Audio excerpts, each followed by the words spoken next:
I want to thank Steve and the programming over at Al Jazeera for this very good interview. And of course, I got to give kudos to Chihombori Kwaso, um, Quao, Chichombora, um, for being so blunt and direct, because the last shall be first and the first shall be last. You can deal with it if you want to. You can be copper tones, you can be whatever you want to be, but at the end of the day, I'm telling you, you can see the handwriting on the wall. It's wake up everybody, no more sleeping in bed.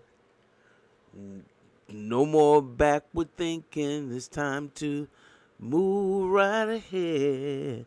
Y'all know what I'm talking about? Well, let me play this interview for you, and y'all tell me what you think about this. Steve Clemens, and I have a question. With the termination of tens of billions of dollars of U.S. aid and humanitarian assistance to Africa and elsewhere around the world, is this going to create waves of tragedy? Let's get to the bottom line.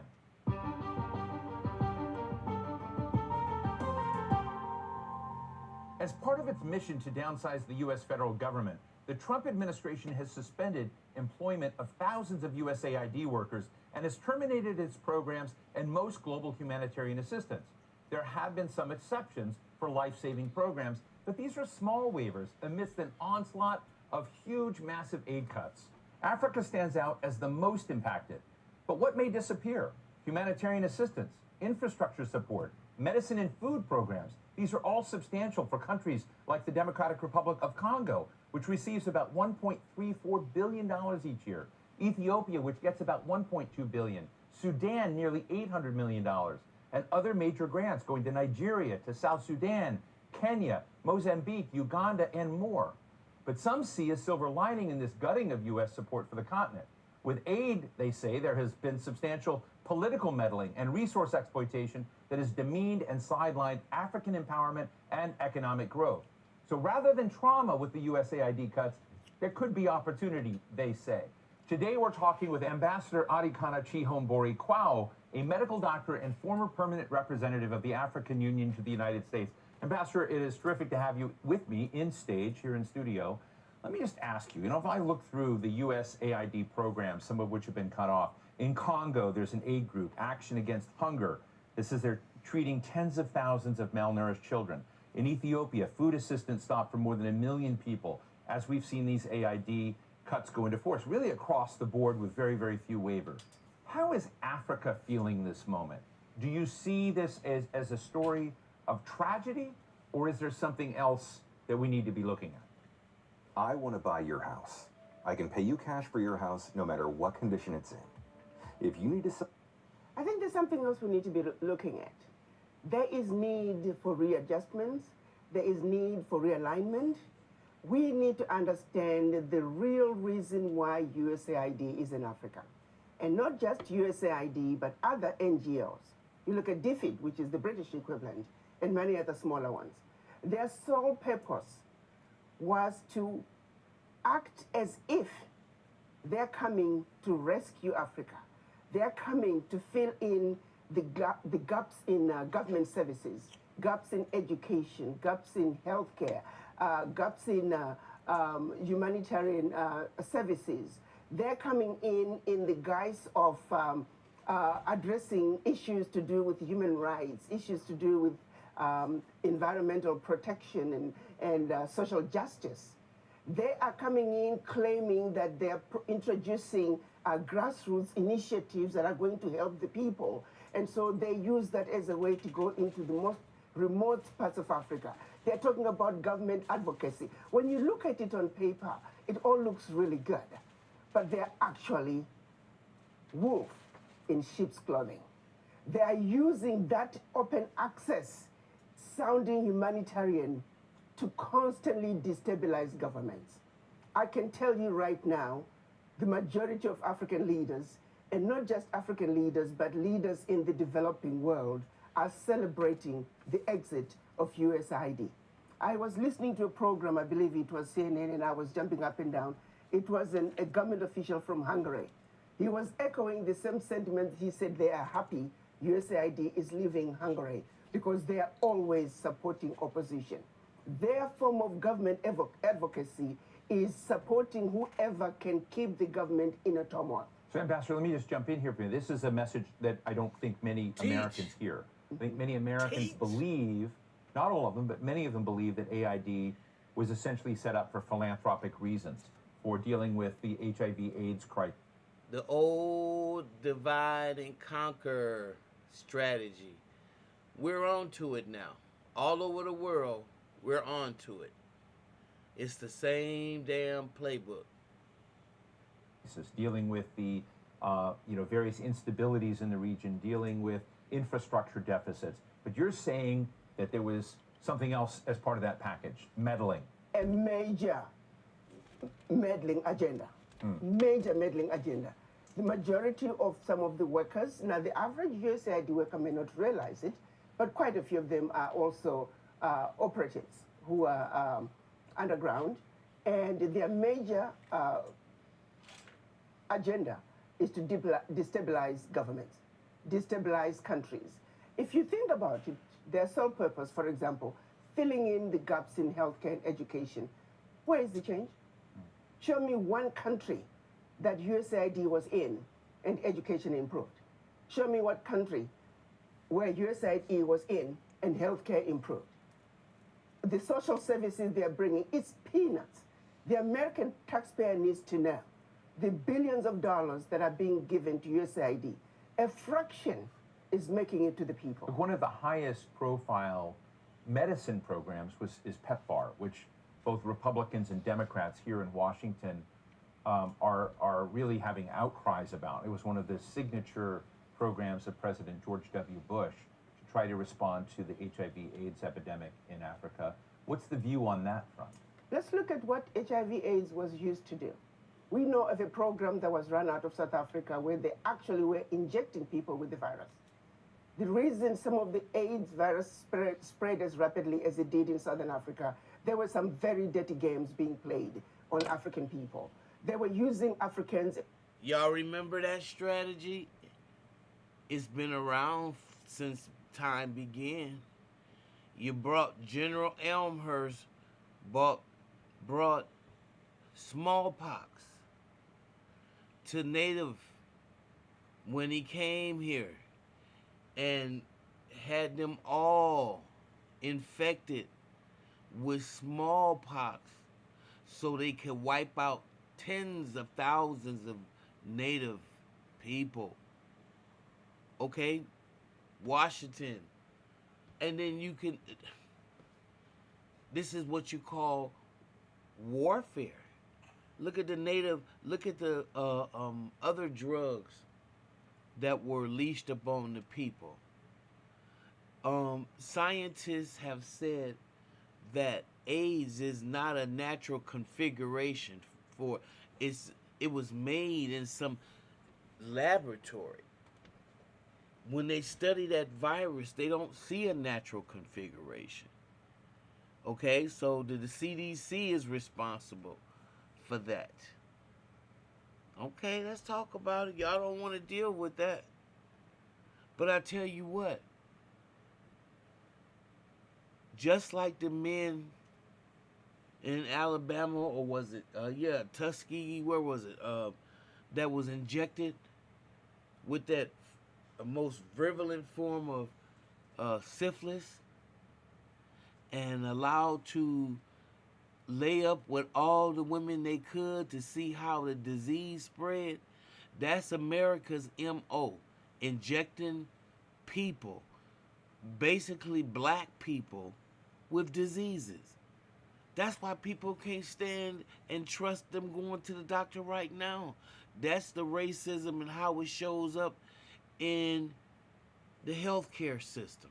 But let me be quiet and let her finish. As guinea pigs for experimental activities.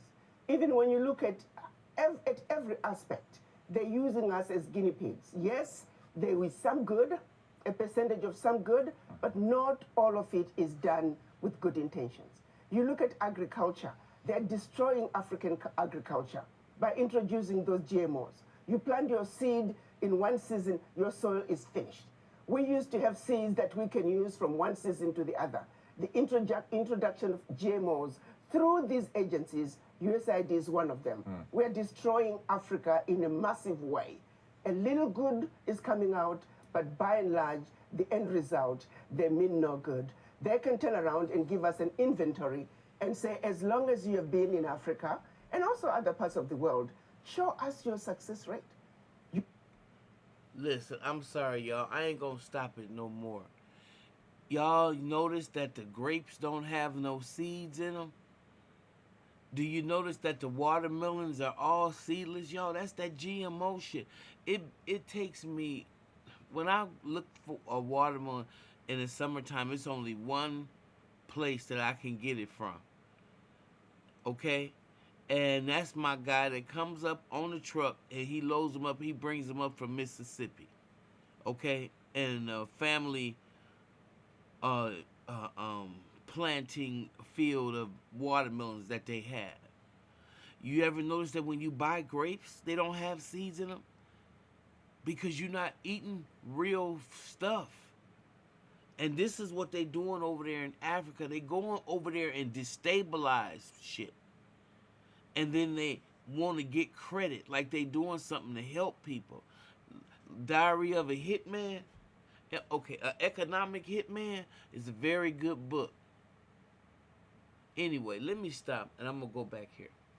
You claim you are helping governments with education and healthcare. Show us your success rate.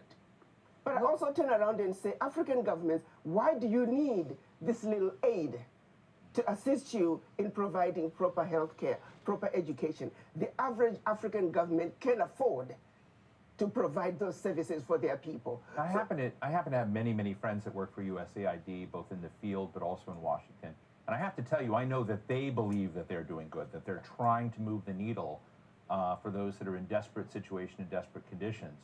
I think it's very interesting to raise the question of what the other political purposes are. But as you sort of look at the scene now, the French are very big in aid programs. As you mentioned, the British, there are also Chinese aid programs. Are all of these programs essentially power plays and all of them need to be suspended? How do you see some of the other international programs in Africa now? Feeling lost in the job boards? Not finding the right career fit? You belong at Uline. Well, these are all underground covert operations. Why does Africa need them? Why do we need them? Africa has been the provider. If you look at Europe, Europe cannot survive without Africa. One situation that people don't realize, post-World War, when the US came up with the Marshall Plan, what they don't tell you is that the contribution through exploitation of African minerals was actually the biggest funder of the European Recovery Plan, ERP, aka the Marshall Plan. US contributed $13 billion, which is now present day $175 billion, which, by the way, the American taxpayer must be paid back. Nobody's asking for that money back. But what they don't tell you is that Africa, through exploitation of its resources by the Europeans, was actually a much bigger contribution to the European recovery post-World War II. Nobody talks about that. Why does such a continent that did so much to help Europe recover continue to be so poor? Let's be realistic here. Let's not talk about peanuts. Africa does not need the aid. What we need is for those who are exploiting Africa to stop.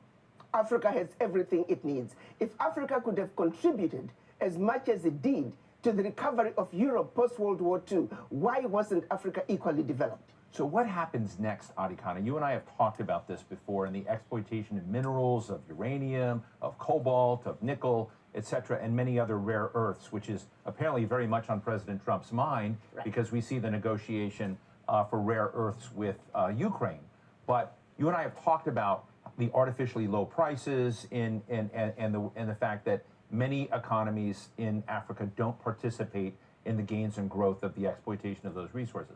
What happens now when these aid programs are withdrawn? does the social contract between, American mining operations or other global mining operations, does it give an opportunity for the power dynamic to shift and change? And what will that look like? I think this is a wake-up call for the African leaders. To the same extent that President Trump is saying USA first, African leaders must also say Africa first. This is a wake-up call to the African leaders to take inventory of what is really happening in their countries. Do they really need the peanuts that are coming in as aid? What is really going out? If I may use the example of what happened in Niger when the government decided they were going to take over the mining of their uranium. The French companies that were mining the uranium were paying the government 80 cents a kilo for the uranium, and then turning around and selling the uranium to the rest of the world at 200 euros a kilo.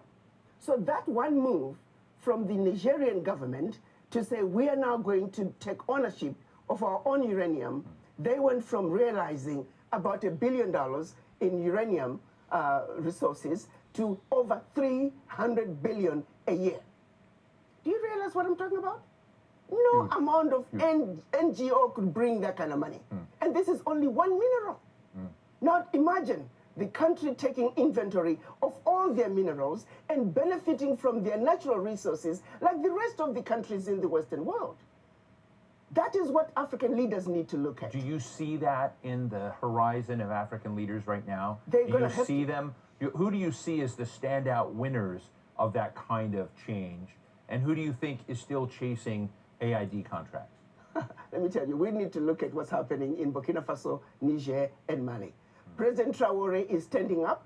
He is saying the natural resources in Burkina Faso, they belong to the people of Burkina Faso. Niger is doing the same thing. Mali is doing the same thing. Every leader must look at what's happening in the Sahel nations to say, like anybody else, you must take care of your people. You have your natural resources.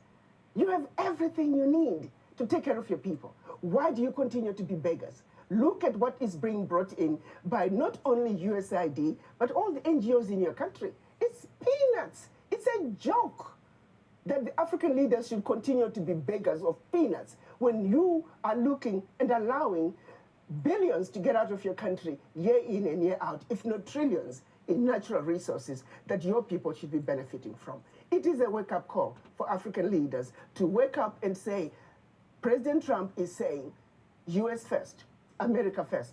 You too must say, your country first, because you have everything it takes. It is a joke. It is embarrassing to see I have not seen any African leader cry over USAID living.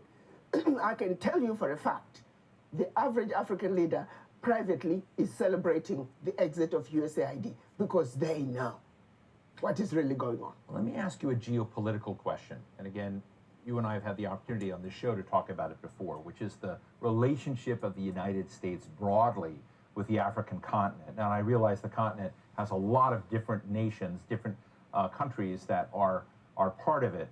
But President Trump is not known to care much about Africa. He has talked about it in very derogatory language.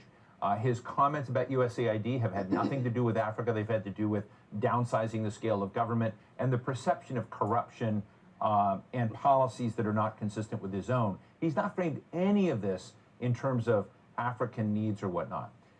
So when you think about that, what do you think is the possibility of changing the dynamics of the relationship between the Trump administration and African leaders when it doesn't seem to be on his radar screen? To be honest with you, why should African leaders care? Why should Trump care about Africa? He shouldn't care about Africa to the same extent that the African leaders really shouldn't care about a relationship either. If the relationship can be worked out, that's wonderful. But if President Trump is saying, I have a mandate from my own people to take care of my people, and I'm doing what I need to do to take care of my people, African leaders need to take that same position. You see, it takes two to tango. If President Trump does not want a relationship with Africa, Africans shouldn't be begging for it. Are you with me? Do you think this will transmit to the way Africa deals with Europe, with France, with Germany? I'm hoping that this will translate into African leaders looking from within, because they don't really need to keep looking outside. They have what it takes. It's a wake-up call, just like what happened during COVID. It was a wake-up call for African leaders to realize that you must begin to look within Africa to take care of yourself. When the chips were down, the world walked away from Africa during COVID. So that's a reality. No supplies were coming to Africa, Africans were not manufacturing anything, and African leaders were forced to look from within. This, I'm hoping, is another wake-up call where African leaders also begin to realize we must look from within. But let me underscore this.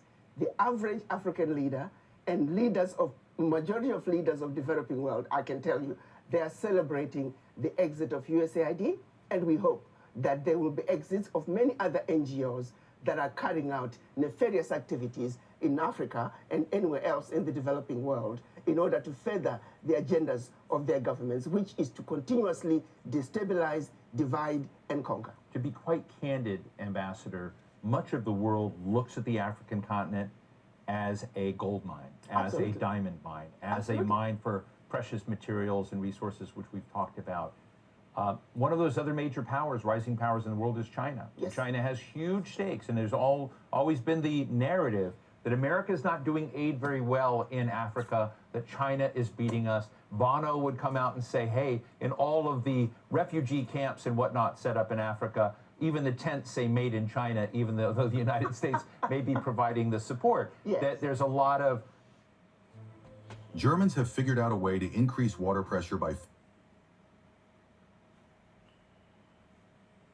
both criticism and acclaim for the fact that China has been involved in recent decades in helping Africa develop its infrastructure and whatnot, to position itself better in Africa than the United States and maybe Europe have with regards to resource agreements in Africa. So is China the next villain in the story? Well, again, my position is Africans must take a position and protect their turf. China wants to come and exploit Africa, they'll get away with it to the extent that Africans allow them. The United States wants to come and exploit Africa, they'll get away with it to the extent that the Africans will allow them. The question is, does Africa have an African position when they come to the negotiating table with the world? The answer right now is no. Africa must unite. Africa must speak with one voice, and Africa must go to the world stage with one voice, one agenda, one plan that the world will have to respond. But as long as Africa is going to the world as bitty little countries, as Togo, as Eswatini, as Guinea-Bissau, Africa is fighting a losing game. Africa must unite, and Africa must speak with one voice. That is the only way a strong, united Africa can take a rightful place on the world stage and be respected and stop the exploitation. Why is it so hard? I think it's a long history. If you go back to colonization, if you go back to the Christianity and how it was introduced, how we were trained to be subservient, in Africa, the rules of the game were the same. I think that what was done to brainwash black people around the world, long before they even left Africa, we are still suffering from that legacy of colonization, the legacy of slavery, where the people in power, they themselves don't believe they can do it. We still have leaders who believe you can't make it unless you're working with white people. We have individuals who think only something brought in by white people is what's likely to succeed. With that kind of mentality, it is a very difficult battle. Our battle to succeed, to unite as the African continent, it is a battle of the mind. And each and every African must realize that we are defeated where it matters the most, which is the mind. Brainwashed to the core. Brainwashed to not believe in ourselves and what we can do as individuals. Wherein lies the problem. I won't call them nationalists, but our continentalists are those that are trying to, as you say, take stock of their situation and raise up Africa and their nations by their own bootstraps to be less dependent on external countries and investment and aid. Is that flavor beginning to take hold? Is that sort of leadership being, is it more and more evident, or do you think you have a big lift ahead? I think what's happening in the United States through President Trump is going to make them realize that this is what you need to do. You're going to have to pull yourself up by the bootstraps. President Trump is saying, I have a mandate, America first. So you Africans, are you going to sit back and just wait and see the next move that President Trump is going to make? Or you're going to also say, I have a mandate from my people, and I'm going to do what I need to do.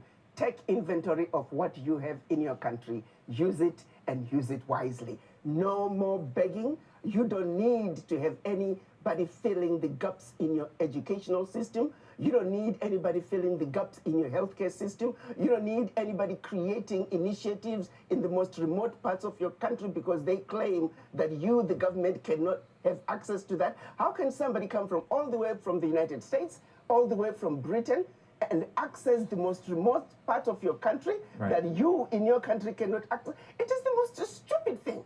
When you listen to the justifications and the explanations as to why they are there, it's a joke, and this needs to stop. Just finally, Ambassador, when you look at U.S. behavior retracting, we've just got a minute left, but I would love to know from you, what do you think about the UN? What do you think about the International Court of Justice? Because probably the contraction that we're talking about is going to happen in a lot of institutions.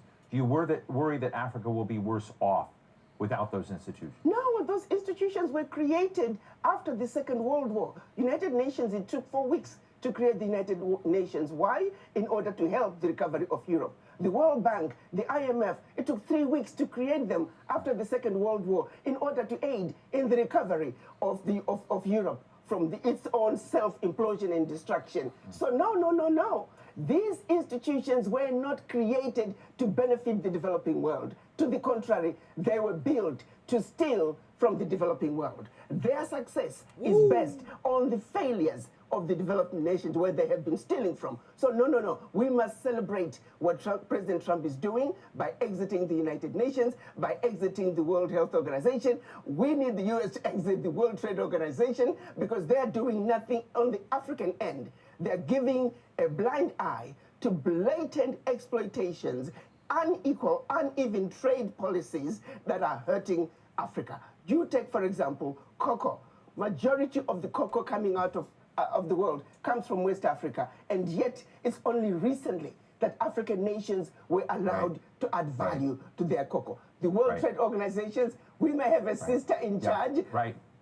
Well, Ambassador Arikana Chihombori Quao, grateful. Whenever I talk to you, it is a new reset for us to hear your very fresh takes on the world. Ambassador Chihombori Quao, thank you so much for joining us today. Thank you, Steve, as usual, for having me. It's been wonderful. I always enjoy talking to you. Thank you. I appreciate your good work. Keep up the great work. Thank you. So what's the bottom line?